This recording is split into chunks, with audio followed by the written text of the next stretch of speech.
Sumainyo ang pagpapala ng ating Diyos na buhay. Ngayon ay tatalakayin natin sa araw na ito ang paksa na may pamagat na mga kapakinabangan o mga pakinabang ng muling pagkabuhay. Muling pagkabuhay nino ng ating Panginoong Hesukristo. Itong linggong ito ay nagdiwang tayo ng tinatawag na Semana Santa. Nais kung mas maintindihan natin sa linggong ito ng muling pagkabuhay ng ating Panginoon na may raming pakinabang ang kanyang pagkabuhay. Magsimula tayong bumasa ng salita ng Diyos. Ang sabi ng aklat ng Roma, sa kabanatang 1 sa talatang 4 ay ganito, "At sa likas na kabanalan ng kanyang espiritu, ipinahayag siyang anak ng Diyos sa pamamagitan ng makapangyarihang gawa ang kanyang muling pagkabuhay." Muling pagkabuhay ay ipinahayag ng Diyos ang kanyang makapangyarihang gawa. O nga naman, tanging ang muling pagkabuhay ni Kristo ang isang patotoo na mayroong makapangyarihang Diyos na sumasa kay Kristo at mismong si Kristo ang Diyos ng pagkabuhay at ng buhay. Kung hindi nabuhay si Kristo, kawawa naman tayo. Kung hindi nabuhay si Kristo, walang kaligtasan. Kaya salamat sa Diyos at siya ay nabuhay para sa ating lahat. May mga benepisyo ito tulad ng sinabi natin kanina, mayroong mga bagay na nagbibigay sa atin ng kapakinabangan. Ang una ay ito, nakonekta ang ating espiritu dahil sa muling pagkabuhay ng ating Panginoon. Bakit nakonekta? Kasi dati putol ang ating espiritu. Putol. Ang ibig sabihin, wala tayong koneksyon sa Diyos. Hindi konektado ang ating espiritu sa Diyos. Kaya gumagawa tayo ng iba't ibang mga bagay at ang tawag doon ay religion o sa Latin ay religare. Ibig sabihin ay kumukonekta ang tao sa Diyos. Kaya laging kapos. Paano naman tayo kukonekta sa Diyos? Napakataas ng Diyos. Ang narating lang natin ay buwan. Ang Diyos lampas pa sa buwan. Napakalayo ng Diyos. Nasa kalangitan. Paano kukonekta tayo? Kaya nang muling mabuhay si Hesukristo, hindi na problema yon. Nakonekta na ang ating espiritu sa Kanya. Efeso chapter 2, verse 1 to 6. Sabay-sabay nating basahin. Noong unay mga patay kayo dahil sa inyong pagsuway at mga kasalanan. Sinunod ninyo noon ang masamang takbo ng sanlibutang ito. Napasailalim kayo sa prinsipe ng kasamaan. Ang espiritong nagahari sa mga suwail. At dati kabilang kayo sa mga ito. Namuhay ayon sa pita ng laman at sinunod ang masasamang hilig ng ating katawan at pag-iisip. Yun, mga patay po tayo. Mga sumbi tayo. Mga patay, ibig sabihin, patay ang kaluluwa. Patay ang espiritu. O yung ating espiritu pala, hindi kaluluwa. Yung ating espiritu, hindi konektado sa Diyos. Kaya, anong mga ginawa natin? Sinunod natin ang takbo ng sanlibutang ito. Napasa ilalim tayo sa pamumuno na Satanas. Namuhay tayo ayon sa pita ng laman. Sinunod ang masasamang hilig ng katawan at ng pag-iisip. Yan po tayo. Tuloy natin. Kaya sa ating likas na kalagayan, kabilang tayo sa mga kinapuputan ng Diyos. Subalit, napakasagana ang habag ng Diyos at napakadakila ang pag-ibig na inuukol niya sa atin. Tayo'y binuhay niya kay Kristo kahit noong tayo'y mga patay pa dahil sa ating pagsuway, naligtas nga tayo dahil sa kanyang kagandahang loob. Kahit ho tayo'y mga pasaway, patay tayong lahat, binuhay tayo dahil sa pagkabuhay na muli ni Jesus. Naligtas tayo dahil sa ano? Dahil ba tayo mabait? Dahil ba sa ating gawa? Hindi. Dahil sa ating makagandahang loob ng Diyos. Wow! Sa biyaya ng Diyos, tayong lahat ay naligtas. Tuloy natin, dahil sa ating pakipag-isa kay Kristo Jesus, tayo'y muling binuhay. Nakasama niya at pinaupong kasama niya sa kalangitan. Kapatid, sa ngayon, nandito tayo sa lupa. Dito tayo umuupo. Bakit sinabing nakaupo tayo ngayon sa kalangitan? Purihin ang Diyos na buhay. Tunay, nasa posisyong espiritual, tayo po'y kasama ni Kristo sa kalangitan na nakaupo sa ngayon. Tayo po'y kasama na niya. Glory to God. Napakabuti ng Diyos. Yan po ang una. Tayo po ay nakonekta ang ating espiritu. Yung patay nating espiritu, nakonekta sa espiritu ng Diyos.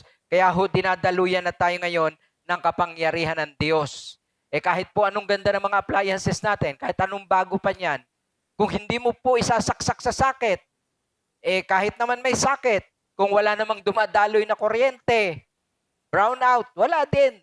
Kaya mahalaga, si Kristo at ang banal na Espiritu, dumadaloy po sa atin.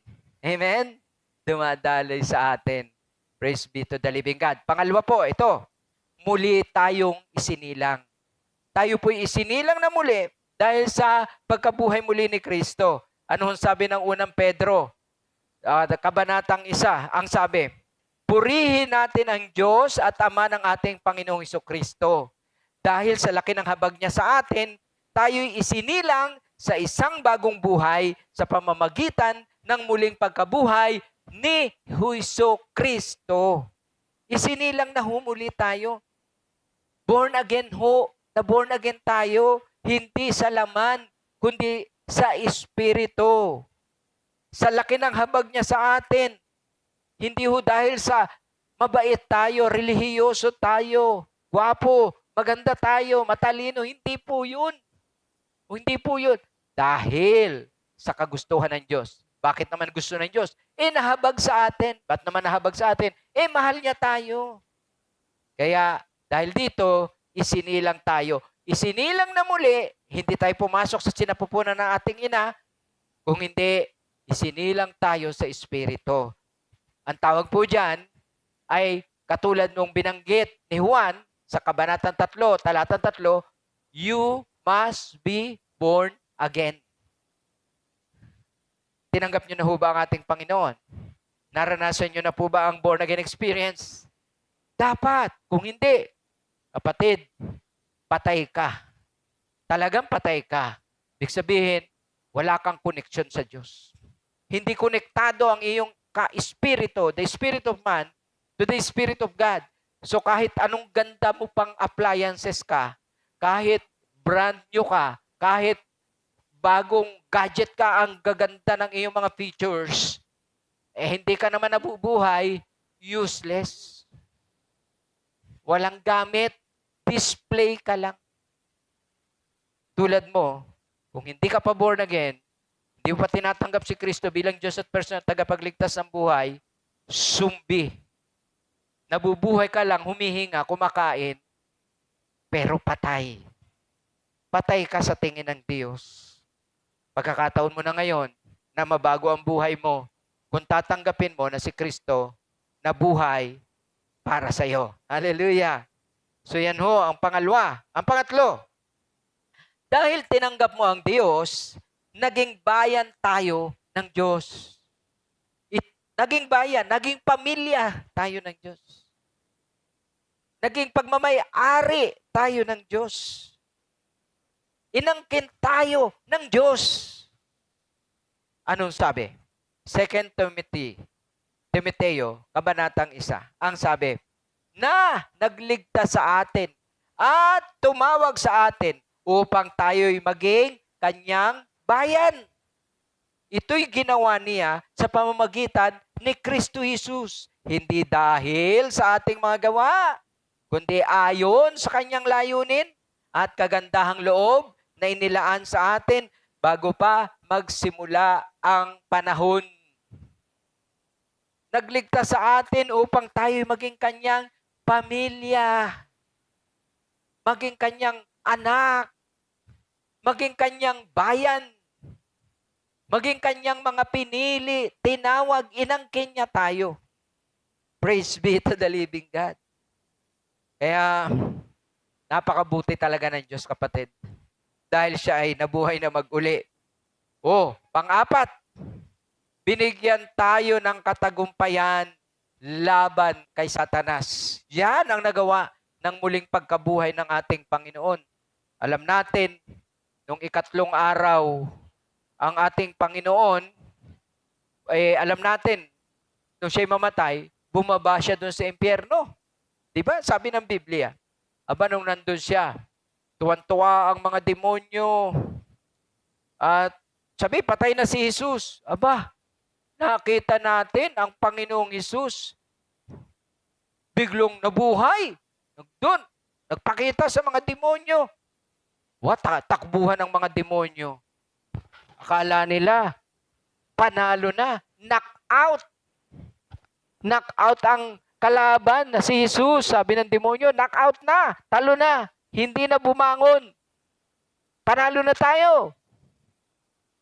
Pero, maya-maya, bumangon ang ating Panginoon mula sa mga patay.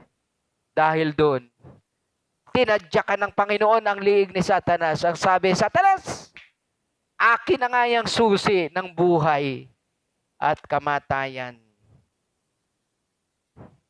Talo si Satanas. Ano magagawa niyo sa Panginoon? Diyos yun. Kaya tayo rin naman na mga anak ng Diyos ay binigyan ng Diyos ng kapangyarihan na maghari o utusan ang mga kaaway. Basahin natin ang unang Pedro, kabanatang 3. Iniligtas kayo ng bautismo sa pamamagitan ng muling pagkabuhay ni Jesucristo. Nabautismohan tayo sa pamamagitan ng muling pagkabuhay ni Jesucristo na umakyat na sa langit. At ngayon, anong ginagawa sa langit? Nakaluklok sa kanan ng Diyos. Ano ngayon kung nakaluklok sa kanan ng Diyos? Siya'y naghahari doon sa mga anghel at mga kapangyarihan at lakas na panlangit. Naghahari siya doon. Walang kapangyarihang mas malakas pa sa kanya. Walang mas mataas pa sa kanya. Yung mga anghel, mga kapangyarihan na panlangit. Kasama na rin dito si Satanas at mga fallen angels. Sunod sa kanya. Bow, saludo. Tayo na mga anak ng Diyos. Sabi kanina, nakaluklok tayo sa kanan ng Diyos. Feeling din tayo, di ba? Bigatin din tayo. Kasi, na kay Kristo tayo. Kaya pwede nating utusan ang kaaway. Satanas, demonyo, lumayas ka, umalis ka, tinatalian kita, bumalik ka doon sa walang hanggang kalaliman, o doon sa walang hanggang bangin. Lumayas ka, espiritu ng kanser, espiritu ng sakit, pinapalayas kita. Lumayas ka. Ikaw lahat ng kadumihan, lahat ng kasalanang nagtuturo sa tao na maging makasalanan, nagtuturo sa taong mawalan ng pananampalataya, nagtuturo sa taong magpakasama, lumayas ka, masamang espiritu, maduming espiritu, unclean spirit, ikaw, inuutosan kita sa pangalan ng tao? Hindi. Sa pangalan, higit sa lahat ng pangalan, ang pangalang Jesus. Amen, amen, amen. Kapatid, si Kristo ay buhay. Si Kristo ay makapangyarihan. Amen? Ano bang tingin mo kay Kristo? Tingin mo ba sa Kanya bata? Hindi ho. Tingin mo ba kay Kristo, Mama's boy? O lumapit ka sa nanay at hindi makapagdesisyon ng anak. Sa nanay ka dumaan, mabait ang nanay. Hindi ho Mama's boy ang ating Diyos. Tingin mo ba kay Kristo ay inapi-api na sinasampal-sampal? Hindi. Hindi. Noon yun. Nung siya ay pinahirapan ng mga sundalong Romano. Ngayon po hindi. Siya po'y hari. Siya po'y makapangyarihan. Siya'y babalik. para kunin tayong mga anak niya. Kapatid, naunawaan niyo ba yun? Yan ang mga bagay na ginawa ng Diyos sa atin sa muling pagkabuhay. Gamitin natin yun. Amen? Ano ba ang buod ng ating mga pinaksa sa hapong ito na lubos yung naunawaan? Ano ang buod? Isa-isahin natin ha. Una, nakonekta ang ating espiritu sa Diyos. The spirit of man connected to the Spirit of God. Kaya dumadaloy na ang kapangyarihan ng Diyos. Amen? Kaya there is power in our life. Amen. Nakonekta na nga tayo eh. Kaya pag nagbasa ka ng Biblia, naiintindihan mo na ang kanyang mga salita. Kasi nga, konektado na tayo sa kapangyarihan ng Diyos. Amen. Hallelujah. There is power in our body, in our spirit. That is the Spirit of the living God. Hallelujah. So yun po yun. Ang pangalawa, tayo'y muling isinilang. Isinilang tayong muli. Anong uring pagsilang? Sa Espiritu. Meron na tayong buhay kay Kristo. Meron na tayong buhay na tanging sa Diyos lamang natin inilaan. Pangatlo, naging bayan na tayo ng Diyos. Naging bayan na tayo ng Diyos. Naging pamilya na tayo ng Diyos. Dati nun, hindi tayo kakampi ng Diyos. Dati nun, nasa kampo tayo ni Satanas. Dati nun, kaaway tayo ng Diyos. Pero ngayon, kabilang na tayo sa kapamilya ng Diyos. Kapuso ng Diyos. Sa sambahayan ng Diyos. Sa bayan niya. Wow, praise be to the living God. Tayo kabilang sa household of faith.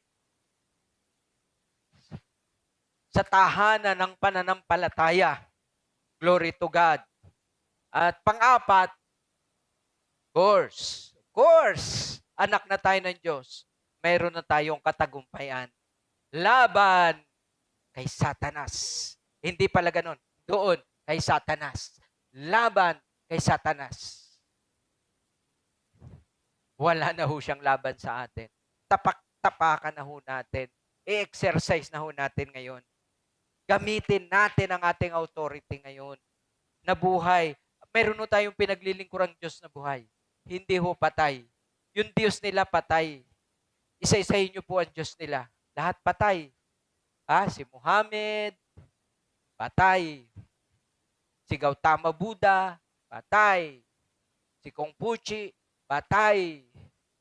Lao Tzu, patay. John Smith, patay. Jose Rizal, patay. Ruben Ecleo, patay. Felix Isagon Manalo, patay. Papa sa Roma, patay. Name it. Muhammad, patay. Pero yung Diyos natin, Jesus Christ, hallelujah, siya'y nabubuhay, kailan paman. Glory to God. Glory to God. Glory to God. Hallelujah. Can you say hallelujah? Can you say glory to God? Dahil meron kang Diyos na buhay at nabubuhay magpakailanman. At hindi lang siya nabubuhay. Siya'y buhay na buhay sa iyong buhay. Siya'y buhay na buhay para pagpalain ka, para ingatan ka. Buhay na buhay para bumalik dito sa lupa upang dalhin tayo sa kanyang kinalalagyan sa tinatawag na pagdagit. Rapture. Diba? Napakagandang balita yon. Ngayong natutunan mo na ang mga bagay na ito, ano na ngayon ang layunin mo sa buhay? Yan ang magandang tanong. Ito dapat ang ating layunin. Sa Filipos chapter 3, verse 10 to 11. Basahin natin. Ang tanging hangarin ko ngayon ay lubusang makilala si Kristo. Maranasan ang kanyang kapangyarihan, ng kanyang pagkabuhay na mag-uli. Makihati sa kanyang mga hirap. Yung iba ayaw makihati. Mahirap yun. Ito pa, mas mabigat itong kasunod. at matulad sa Kanya. Pati, may kasunod pa. Anong uring katulad? Pati sa Kanyang kamatayan, sa pag-asang ako may muling bubuhayin. Kapatid, dahil sa pagkabuhay ni Kristo, ito na ang ating pangarap sa buhay. Makilala, maranasan, makihati, at matulad kay Kristo Jesus. Amen. Philippians chapter 3. Meron tayong Diyos na buhay. Sabi ng Juan chapter 11, verse 25, sinabi ni Jesus, ako ang muling pagkabuhay at ang buhay. Ang nananalig sa akin kahit mamatay ay muling mabubuhay. Marami hong namamatay ngayon. Nakakatuwang isipin kung sila'y mananampalataya. Kasama sila sa mga muling mabubuhay. Nakakalungkot kung sa kamatayan nila, hindi nila tinanggap si Kristo bago man lang sa kanilang huling hininga. Ikaw kapatid, na nakakarinig ngayon, samantalahin mo ang pagkakataong ito. Si Kristo ang muling pagkabuhay at ang buhay. Isuko mo sa Kanya ang iyong buhay. Kung hindi mo pa siya tinatanggap ng totohanan, ito na ang oras upang ikay manalangin ng pagtanggap sa Kanya. Sumunod ka sa aking panalangin. Panginoong Hesus, ako'y makasalanan. Lumayo ako sa inyo. Tinatanggap ko, kailangan ko po ng kaligtasan. Nais ko po maranasan ang iyong muling pagkabuhay. Pumasok ka po sa aking puso. Ako'y nananalig sa iyo. Tanggapin niyo po ako sa iyong sambahayan. Tinatanggap ko po kayo, Panginoon, bilang aking personal na tagapagligtas at Panginoon ng aking buhay. Itong aking panalangin sa pangalan ni Jesus. Mahal na kapatid, kung tinanggap mo yan at ipinanalangin mo ng bukal sa iyong puso, manampalataya ka, ang Diyos ay pumasok sa iyong buhay. Ang presensya niya ay nasa iyong puso. At ang Diyos ay nagtalaga ng mga anghel sa iyo upang ikay bantayan. Sa lahat, kung tayo'y tunay na nais maranasan ang muling pagkabuhay ni Jesus, sinihiling kong kayo tumayong lahat.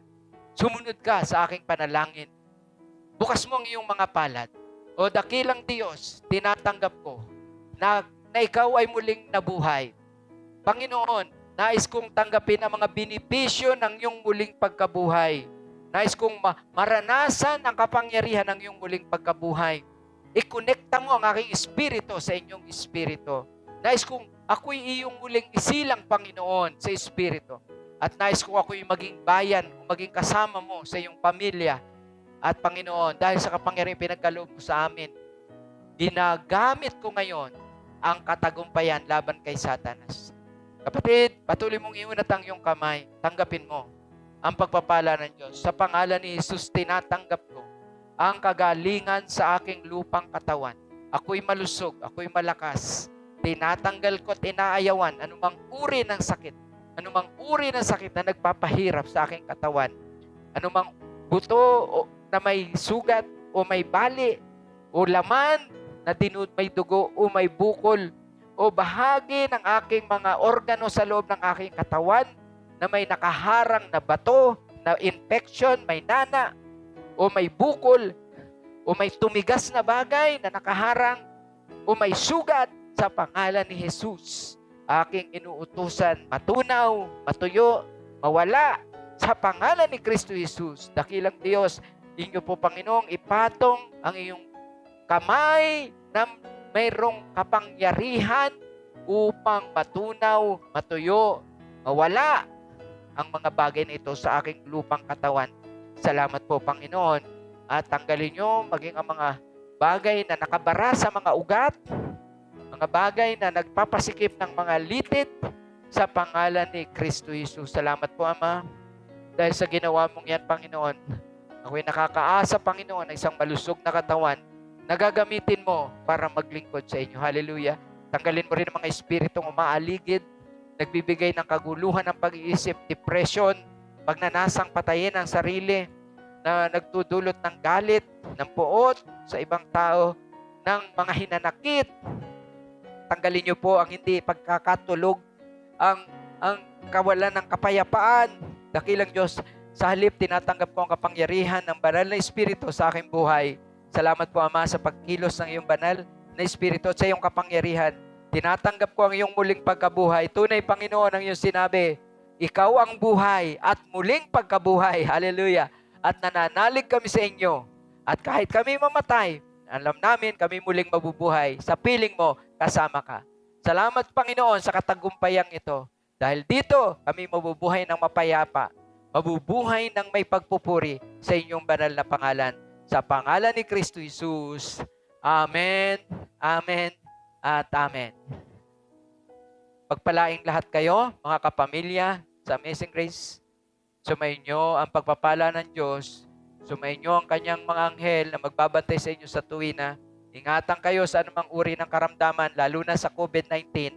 At sumayin nyo ang pagpapala ng Diyos at ipagkaloob ng Diyos ang inyong kakainin at gagastusin sa araw-araw ng ating mga buhay. Sa pangalan ng ating Panginoon Jesucristo na buhay magpakailanman, sabihin natin, 3 amen, amen, amen, amen.